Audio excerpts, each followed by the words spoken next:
Hi folks, I'm Ashraf Hingora. I'm a language and soft skill trainer, life business and parenting coach. English breakfast with Ashraf में आज हम parts of speech का अध्ययन करेंगे और शब्दों को उनके प्रयोग के अनुसार 8 भागों में बांटा गया है। इन्हें पार्ट ऑफ स्पीच कहते हैं। अब इसकी ज़रूरत क्या है? बेसिक चीज़ें हैं, कुछ बुनियादी बातें हैं। अगर आप इनको अच्छी तरह से समझ लेंगे तो आपको इंग्लिश के सही इस्तेमाल करने में डिफ़िकल्टीज नहीं जाएंगी।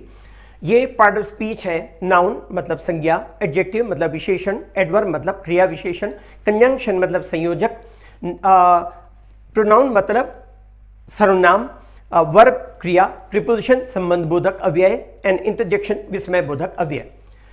नाउन किसे कहते हैं? नाउन ये संज्ञा नाम होता है। सिंपल सा अगर कहें तो व्यक्ति, वस्तु, स्थानीय गुणों के नाम को नाउन कहते हैं।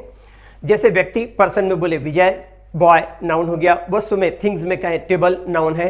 स्थान का प्लेस जयपुर या कोई भी शहर का नाम नाउन हो गया। गुण क्वालिटी ब्यूटी ये सब के सब नाउन हो गए। प्रोनाउन या सर्वनाम वह शब्द जो नाउन के स्थान पर प्रयोग होता है प्रोनाउन कहलाता है। जैसे I, you, they, we, he, she वगैरह ये सारे के सारे होंगे प्रोनाउन। एडजेक्टिव ये विशेषण, नाउन प्रोनाउन की विशेषता बताने वाले शब्द को एडजेक्टिव कहते हैं। जैसे गुड अच्छा, पुअर गरीब, रिच धनी, ब्रेव साहसी, हाई ऊंचा, ब्यूटीफुल खूबसूरत आदि। वर्ब्स, वर्ब्स किसे कहते हैं? ये वर्ब किसे कहते हैं? जो शब्द किसी व्यक्ति, स्थान या वस्तु के विषय में किसी कार्य का करना या होना बताए उन्हें वर्ब्स कहते हैं। जैसे see, think, love, is, are, was etcetera ये सारे के सारे शब्द हैं, वर्ब्स हैं। वर्ब्स को 2 भागों में बांटा गया है। एक होता है ट्रांजिटिव वर्ब जिसको बोलते हैं सकर्मक क्रिया, और एक होता है इंट्रांजिटिव वर्ब जिसको बोलते हैं अकर्मक क्रिया। ट्रांजिटिव वर्ब या सकर्मक क्रिया किसे कहते हैं? जिस क्रिया के साथ में कर्म या ऑब्जेक्ट होता है उसे सकर्मक क्रिया कहते हैं। सब्जेक्ट की क्रिया से जो प्रभावित होता है वह कर्म या ऑब्जेक्ट कहलाता है।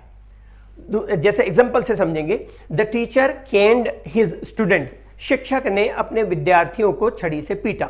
यहाँ शिक्षक के पीटने की क्रिया से विद्यार्थी प्रभावित होता है, इसलिए यहाँ शिक्षक सब्जेक्ट है, पीटना वर्ब है और विद्यार्थी कर्म या ऑब्जेक्ट है। इंट्रांजिटिव वर्ब या अकर्मक क्रिया, ऐसी क्रिया जिसके साथ में कर्म या ऑब्जेक्ट ना हो उसे अकर्मक क्रिया या इंट्रांजिटिव वर्ब्स कहते हैं। एग्जांपल से देखें, द बॉय डाइड सडनली, लड़का अचानक मर गया। द बेबी स्माइल्ड, बच्चा मुस्कुराया। इन दोनों वाक्यों में लड़के के मरने और बच्चे के मुस्कुराने से किसी अन्य का संबंध नहीं है, इसलिए डाई और स्माइल के बाद में ऑब्जेक्ट यहां पर या कर्म नहीं है। अतः ये इंट्रांजिटिव वर्ब या अकर्मक क्रियाएं हैं। उसके बाद देखिए एडवर्ब क्रिया विशेषण। वर्ब, एडजेक्टिव तथा एडवर्ब की विशेषता बताने वाले शब्द को एडवर्ब कहते हैं। मतलब एडवर्ब वर्ब की विशेषता बताता है, एडवर्ब की विशेषता बताता है और एडजेक्टिव की भी विशेषता बताता है। जो क्रिया विशेषण जो एडवर्ब है वो प्रीपोजिशन और कंजंक्शन की भी विशेषता बताता है कुछ कंडीशंस में। एक एग्जांपल से समझेंगे, ही प्लेज वेल, वह अच्छा खेलता है। ही प्लेज वेरी वेल, वह बहुत अच्छा खेलता है। शी इज वेरी ब्यूटीफुल, वह बहुत खूबसूरत है। पहले वाक्य में एडवर्ब वेल है, वर्ब प्लेज वर्ब की विशेषता बता रहे हैं। यहाँ दूसरे वाक्य में एडवर्ब वेरी है जो एडवर्ब वेल के साथ में लगा है और वेल की विशेषता बता रहा है, उसको इंटेंसिफाई कर रहा है। तीसरे वाक्य में एडवर्ब वेरी जो है एडजेक्टिव ब्यूटीफुल के बारे में बता रहा है, ब्यूटीफुल की विशेषता बता रहा है।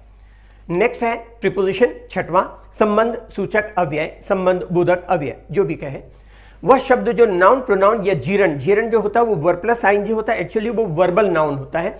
इसके पहले इस्तेमाल होकर उसका संबंध वाक्य के किसी अन्य शब्द से स्थापित करता है, प्रीपोजिशन कहलाता है। जैसे ऑन है, टू है, बिफोर है, इन है, आउट है एटसेट्रा। कंजंक्शन संयोजक, जैसे सुनने से लगता है जोड़ने वाला, समुच्चय बोधक अव्यय कहते हैं।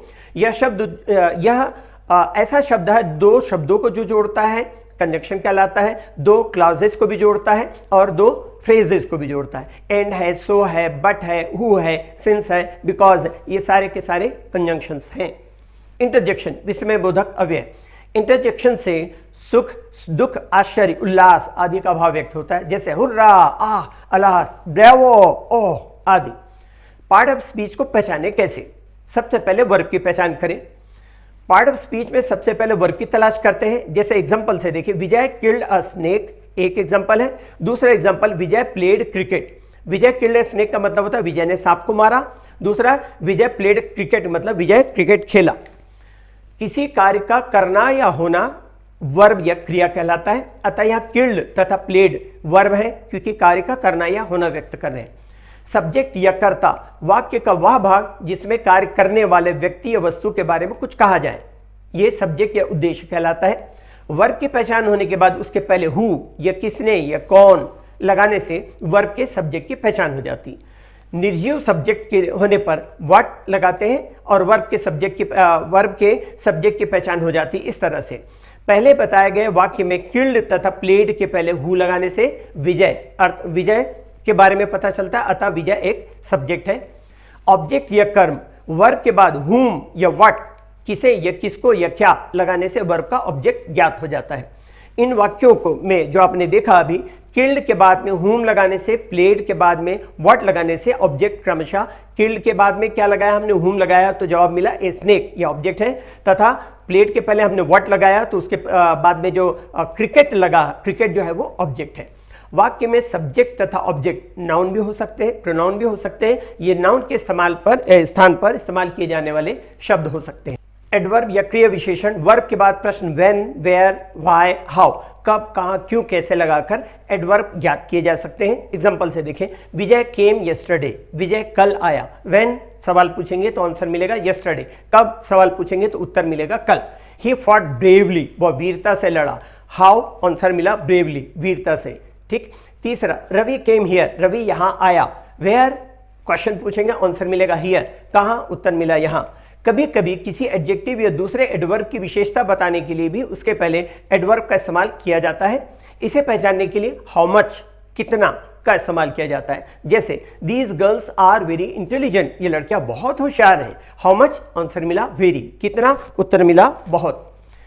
दूसरा एग्जांपल देखेंगे, ही प्लेड वेरी वेल, बहुत अच्छा खेला। हाउ मच आंसर मिला वेरी, कितना, उत्तर मिला बहुत। यहां वेरी पहले वाक्य में एडजेक्टिव इंटेलिजेंट तथा दूसरे वाक्य में एडवर्ब वेल की विशेषता बताता है। इंग्लिश के लिए आप मेरे channel English breakfast with Ashraf and soft skill के लिए Ashraf the mover and shaker को लाइक, शेयर एंड सब्सक्राइब करें। कमेंट सेक्शन में कमेंट करें, बेल आइकॉन प्रेस करें और मेरी बुक जरूर पढ़ें। Thanks for watching.